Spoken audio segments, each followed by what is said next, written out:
The morning sun cast a golden haze over the sleek tarmac of Brinsley International Airport, washing the polished terminal windows and silver aircraft in a warm, tranquil glow. Business was already in motion, private cars slipping into VIP lanes, airport staff shuffling between duty zones, and a quiet hum of engines underscoring the rhythm of an average high-traffic travel day. But for Langston Rowe, today was far from average.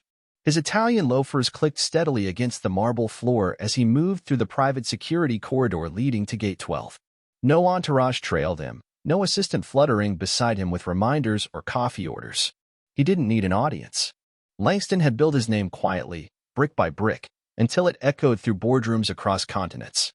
At 47, he was the founder and chief architect of DeltaGrid Industries, an AI and infrastructure company poised to finalize a massive technology partnership in the Darwin region. This deal would revolutionize the way cities processed energy and traffic intelligence, with ripple effects across borders. He wasn't just flying for business. He was flying for expansion, for innovation, for the young talent back in Eastbrook and the neighborhoods where dreams too often died before they got a chance to grow. Langston adjusted the lapels of his slate-gray jacket. The brushtool caught the light, and beneath it, a clip-on DeltaGrid ID badge glinted, tasteful, unobtrusive. He didn't wear his success. He carried it like a law of physics, quiet, consistent, undeniable. He reached the boarding gate for Flight MZ304, bound for Darwin City. The screen blinked. First class, boarding now. Perfect timing. Inside the jet bridge, the air dimmed and cooled. Langston walked the narrow passage alone until he reached the aircraft door. A younger flight attendant nodded as he approached, but before Langston could take 2 steps further, another crew member, a tall man with a pressed uniform and a plastic-perfect smile, stepped into his path. "Sir," he began, voice soft but firm, "we've had a bit of an issue with seating." Langston paused. "Issue?" The man tilted the tablet in his hand without really showing it. "We've overbooked. We'll need to reassign your seat temporarily." "To where?" The attendant didn't blink. "We've set up a folding jump seat near the galley." Langston studied him. "I purchased one 3 weeks ago." "Yes, but another guest has been upgraded." "You weren't listed on the primary roster," the attendant replied, the final 2 words weighted with something unspoken. Langston's jaw flexed. Behind the man, he could see the plush expanse of first class, leather chairs, pristine and empty. No shuffle, no chaos, just luxury. "This isn't standby," Langston said, pulling out his phone and showing the digital confirmation. "First class, 1A paid in full, Langston Rowe." The attendant didn't look. "You can accept the temporary seat or exit the aircraft, sir." From behind, a younger crew member appeared, dragging what looked like a maintenance chair, a thin metal frame with a mismatched strap loosely draped over it. Langston stared at the absurd offering. Then he sat. The chair wobbled beneath him. The belt dug into his waist. And just like that, the man who had briefed heads of state on urban safety protocols was shoved into a creaky, unpadded seat between a trash bin and a metal storage wall. No menu. No champagne. No respect. A steward pushed a tray cart past him and dropped a bag of salted peanuts in his lap like tossing scraps. Langston didn't touch it. Instead, he opened his tablet. 3 swipes. 1 biometric scan. And a secure stream began transmitting a silent, wide-angle view of his surroundings to a closed network: his general counsel in Eastbrook, his ethics officer in Darwin, his public relations director, and his cyber operations team. And he waited. He let the crew talk. Laugh. Whisper. "He actually sat down," one voice said, smirking. "Didn't think he would," another replied. "Guess folding chairs are fine for people like that." Langston's face didn't twitch. He let their arrogance dig their own grave. On the other side of the world, in a sleek command center in Eastbrook, an alert pulsed on a glowing screen.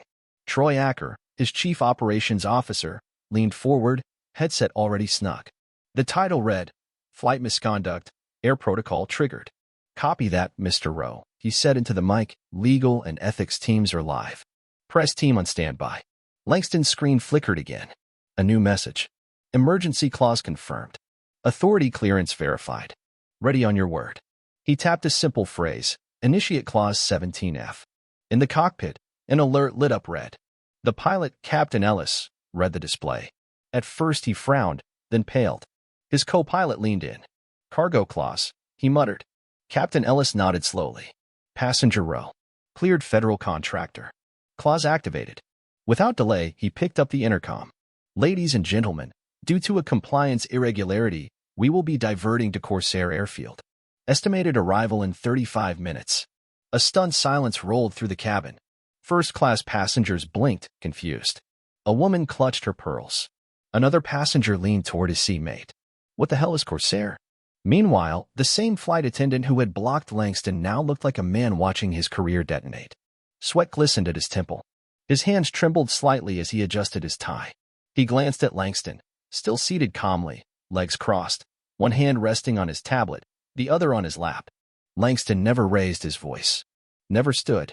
He simply waited. By the time the wheels hit the tarmac, Corsair's private airstrip had been cleared. Black SUVs lined the runway perimeter. Aviation compliance officers stood ready. Langston didn't flinch. He didn't need to. His silence had already rewritten the outcome. The inspectors boarded swiftly. Remain seated, one of them said to the crew. We're investigating a formal compliance violation. The young attendant cracked first. He told us to do it, he said, pointing at the lead. He said someone like that could sit in the galley. I tried to check the manifest, he said no. Cameras flashed through the windows. Passengers filmed. The truth unfolded in real time. Langston stood. He adjusted his blazer, grabbed his briefcase, and walked off the plane without a word. Outside, Troy waited beside a black sedan. Statements live, he said quietly. Langston glanced at the tablet. The clip had gone viral. The folding chair, the audio recording, the phrase, people like that. Thousands of shares. Tens of thousands of comments. They issued a formal apology, Troy added. But you said you wanted names. I want context, Langston replied. Background. Tenure. Patterns. It's not about punishing one person. It's about fixing the system. Later that week, inside the Sky Air executive boardroom, silence ruled. The footage played on a giant screen. The blocking. The chair. The laughter. The legal advisor read the final report. This is a violation under Clause 17F. And Mr. Rowe didn't just draft it. He helped design the compliance structure. Langston leaned forward.